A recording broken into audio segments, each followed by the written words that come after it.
বনগাঁ পৌরসভার এক কাউন্সিলরের বিরুদ্ধে থানায় অভিযোগ মহিলার। পাল্টা অভিযোগকারী মহিলার বিরুদ্ধে পৌরসভায় গণস্বাক্ষর সম্মিলিত অভিযোগ এলাকাবাসীর।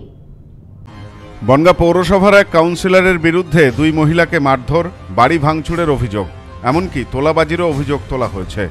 এই ঘটনাকে কেন্দ্র করে চাঞ্চল্য ছড়িয়েছে বনগাঁ পৌরসভার 18 নম্বর ওয়ার্ডে। বিষয়টি নিয়ে অভিযোগ দায়ের হয়েছে বনগাঁ থানায়। শিপ্রা সর্দার বিশ্বাস নামে এক মহিলা মঙ্গলবার রাতে বনগাঁ থানায় একটি লিখিত অভিযোগ দায়ের করেন। তিনি বেশ কয়েক বছর আগে বনগাঁ পৌরসভার 18 নম্বর ওয়ার্ডে একটি জমি কেনেন। বর্তমানে তিনি অন্যত্র একটি ভাড়া বাড়িতে থাকছেন। তার দাবি অনুযায়ী নিজের জমিতে নিজের বাড়ি করে সেখানে থাকার ইচ্ছে নিয়ে নিজের জমিতে তিনি একটি টিনের চালাঘর বানান।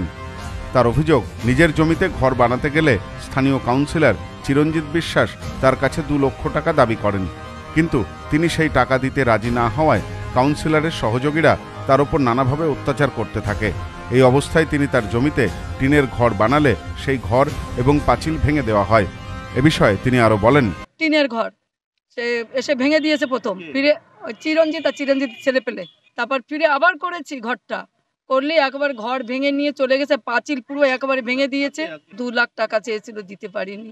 আজকে পাঁচিল ভেঙেছে, ঘর ভেঙে পুরো নিয়ে গেছে, বাসবোর্ড সব। একটা জমি কিনেছে 8 বছর হয়ে গেছে।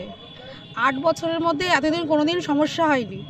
যখনই ওই কাউন্সিলর চিরঞ্জিত বিশ্বাস ওখানে কাউন্সিলর হয়েছে, তখন থেকে আমাকে ডিস্টার্ব করে যাচ্ছে। মানে ওই জমির দরুন 2 লাখ টাকা চেয়েছে।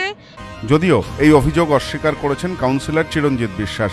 তিনি বলেন, ওই মহিলাকে আমি চিনি না, তার বাড়ি ভাঙচুর বা টাকা চাওয়ার কোনো প্রশ্নই নেই। স্থানীয় মহিলাদের কাছ থেকে আমি জানতে পেরেছি যে ওই এলাকায় একটি খাস জমি রয়েছে যেখানে বাচ্চারা খেলাধুলো করে। অভিযোগকারী মহিলা নিজের জমিতে ঘর না করে ওই খাস জমিতে ঘর বানাচ্ছিলেন। বাচ্চাদের বাড়ির লোকেরাই আপত্তি তুলে সেই ঘর ভেঙে দিয়েছে। আমি ব্যাপারটা জানি না ঘটনা কি হয়েছে। যিনি হয়তো কমপ্লেন করেছেন তাকে আমি সঠিকভাবে চিনিও না। আমার বিরুদ্ধে যারা কমপ্লেন করেছে, আমি শুনেছি আজিরাল স্কুলের পেছনে একটা প্লট কেউ একজন কিনেছেন। আর ওয়ার্ডে যারা ওখানে তো মানে বাচ্চা ছেলেরা ওখানে খেলাধুলা করে, ওখানকার যারা গার্জেন আছে তারাই আমাকে এসে হয়তো জানিয়েছিল যে দাদা ওখানে একটা কনস্ট্রাকশন, ইলিগাল কনস্ট্রাকশন খাস জমির উপরে। কারণ যিনি কনস্ট্রাকশনটা করছেন তার নিজস্ব 3 কাঠা জমি আছে। তিনি সেই জমিটা ছেড়ে দিয়ে ওই খাস জায়গায় যেখানে বাচ্চারা খেলা করতো ওখানে একটা অবৈধ একটা কনস্ট্রাকশন করছিলেন। মহিলারাই, আমাদের ওয়ার্ডের মহিলারাই সেটা প্রতিহত করে আমাকে জানিয়েছে তারা এই জায়গাটাকে আবার পুনর্দখল করেছে। কাউন্সিলরের বিরুদ্ধে ওঠা অভিযোগের তীব্র নিন্দা করেছেন বিজেপির বনগাঁ সাংগঠনিক জেলার সভাপতি দেবদাস মণ্ডল। তিনি বলেন, ওই এলাকায় জমি বাড়ি, এমনকি বিয়ে বাড়ির অনুষ্ঠান করতে গেলেও ওই কাউন্সিলরকে তোলা দিতে হয়। ওর মাথার ওপর তৃণমূল নেতৃত্বের হাত রয়েছে, তাই এই ধরনের কাজ করছে। এ বিষয়ে তিনি আরো বলেন, আজকে মেয়েকে মেরেছে, মেয়ের মাকে মেরেছে, তার কারণ তাদের বাড়ি করতে দেবে না, 2 লক্ষ টাকা দিতে হবে। 2 লক্ষ টাকা ওই এলাকায়, ওই 18 নম্বর ওয়ার্ডে যেই বাড়ি করুক, যেই দোকান করুক, ওই চিরঞ্জিত গুন্ডা মস্তান, তাকে টাকা না দিয়ে কেউ কিছু করতে পারবে না। ইভেন আপনারা শুনলে অবাক হয়ে যাবেন, আপনারা খবর নিন, বিয়ে বাড়ির যদি বড় প্যান্ডেল কেউ কারোর উঠানে করে তাও ওকে টাকা দেওয়া লাগবে। শুধু টাকা দেওয়া নয়, নেমন্তন্নও করা লাগবে। এদিকে এই ঘটনার রেশ কাটতে না কাটতেই 24 ঘন্টার মধ্যে অভিযোগকারী মহিলার বিরুদ্ধে বনগাঁ পৌরসভায় অভিযোগ জমা দিলেন বনগাঁ পৌরসভার পূর্বপাড়া এলাকার বাসিন্দারা। তাদের অভিযোগকারী মহিলা প্রায় 7-8 বছর আগে পূর্বপাড়া এলাকার বাসিন্দা তপন সরকারের কাছ থেকে 3.25 কাঠা জমি কেনেন, যে জমির সামনে প্রায় 1.5 কাঠা জমি রয়েছে। অভিযোগকারী মহিলা জোরপূর্বক সেই জমি দখল করে রেখেছেন। এলাকার মহিলারা সেই জমিতে পার্ক তৈরির আর্জি জানিয়েছে বনগাঁ পৌরসভার কাছে। এবার ওনার জায়গা আমরা বাধা দিচ্ছি না। ওনার জায়গায় উনি ঘর করুক, যা করে করুক, ওনার জায়গায় উনি করুক, আমাদের তাতে কোনো আপত্তি নেই। কেন উনি তাও জোর খাটিয়ে, উনি জোর করে 4টে খুঁটি দিয়ে এই খাস জমির পরে উনি জোর করবে। যে আমি কিন্তু বলছি যে জমিটা তোমার আছে সেই জমিটার মধ্যে তুমি ঘর করো, খাস জমির মধ্যে তুমি করো না। বলার পরে মিস্ত্রিরা চলে গেল, যাওয়ার পরে আমরা খুঁটিগুলো ওনারা সরাই নেওয়ার পরে আমরা একটা ব্যানার টানাই দিলাম পৌরসভার থেকে, যেখানে শিশু উদ্যান একটা হবে। তাও উনি শুনিনি, বলছে এটা আমার জমি।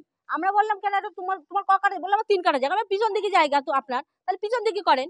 উনি তাতেও শোনেননি, উল্টে আবার বলছে কি কাউন্সিলর আমার কাছে 2 লক্ষ টাকা চেয়েছে। আমি টাকা দিতে না রাজি হয়, উনি আমাকে মারধর করেছে। সম্পূর্ণ মিথ্যে। কাউন্সিলরের নামে কেস করব। এদিকে ওনার জামাই বলেছে যে এটা মিটিয়ে নাও, ওই জায়গাটা ওর জামাই বলেছে ওই 2 লাখ টাকা আমি দিচ্ছি, আমার জায়গাটা আমার শাশুড়ি দিয়ে, ওনার জামাই বলেছে। পাশাপাশি মঙ্গলবারের সব অভিযোগ মিথ্যা বলেও দাবি করেছেন তারা। এ ব্যাপারে ওই জমির পূর্ববর্তী মালিক তপন সরকার দাবি করেন তিনি শুধুমাত্র 3.25 কাঠা জমি বিক্রি করেছেন, বাকি জমির ব্যাপারে তিনি কিছুই জানেন না। বেঁচেছিলাম শিপ্রা সর্দার বিশ্বাসের কাছে, আর ওর মা নামে, মানে মা আর মেয়ের নামে। আর ওর সামনে যে জায়গাটুকু আছে সেটা কার? ওটা খাই জায়গা, ওটা কারোরই নয়, পড়ে আছে।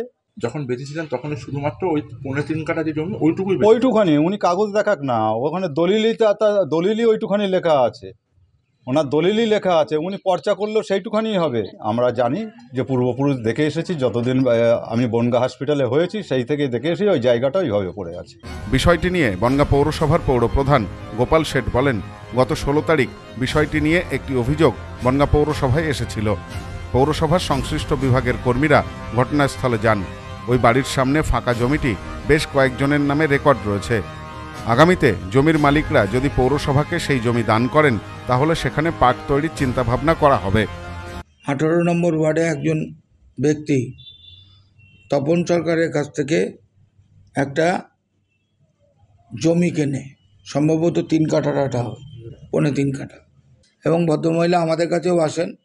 আমি বললাম তোমার জমিতে কেউ যদি বাধা দেয় পৌরসভা তোমাকে প্রোটেক্ট করবে। কিন্তু পরবর্তীতে দেখা যায় অন্য একটা সম্পত্তি পাশের এই যে 594-এর পাশে 593, সেখানে গিয়ে পাঁচিল দিচ্ছে। তখন আমরা যেটা শুনেছি পাড়ার লোক সেখানে গিয়ে মহিলারা গিয়ে বাধা দেয় যে এখানে এখন তুমি এই জমির মালিক নও, সুতরাং তুমি এখানে জমি দিতে পারো। এবং সেই অনুযায়ী আমাদের কাছে যখন কমপ্লেনটা আসে, আমার প্ল্যান ডিপার্টমেন্ট, ইঞ্জিনিয়ারিং ডিপে গিয়ে দেখে যে হ্যাঁ সত্যিই তার জমির বাইরে এসে সে পাঁচিল দিচ্ছে, এবং তাকে নিষেধ করা এখান থেকে পাঁচিল দেবে না, তোমার সীমানার মধ্যেই রাখো, এবং সে অবধি বলে আসে। পরবর্তীতে শুনেছি যে ওখানে জোর করে পাঁচিল দিতে যাচ্ছিল, তখন পাড়ার যারা লোক আছে, মহিলারা আছে, যাদের বাচ্চারা খেলে, তারা গিয়ে বাধা দেয় এবং পাঁচিল ভেঙে দেয়। তো আমরা যেটা আইনের জায়গায়, ল অ্যান্ড অর্ডার প্রশ্নটা পুলিশ দেখবে, আইনের জায়গায় যে বেআইনিভাবে কোনো পাঁচিল যদি অন্য জায়গায় দেয়, সেটা পৌরসভা উইল টেক অ্যাকশন সেটাকে রিমুভ করার জন্য। যদি অভিযোগ আসে, যে কেউ করতে পারে, তার জমি হতে হবে তার কোনো মানে নেই। সব্যসাচী ভট্টাচার্যের রিপোর্ট, নিউজ নোম্যান্সল্যান্ড, বনগাঁ। বাঙালির সেরা উৎসব দুর্গাপুজো একেবারে দোরগোড়ায়, তাই তো সেজে উঠেছে আদি মোহিনী মোহন কাঞ্জিলাল। নতুন নতুন কালেকশনে সাজাবো গোটা পরিবারকে, আর তাই তো সেজে উঠেছে আমাদের বনগাঁ শাখা, শিমুলতলার মোড়, যশোর রোড, আদি মোহিনী মোহন কাঞ্জিলাল।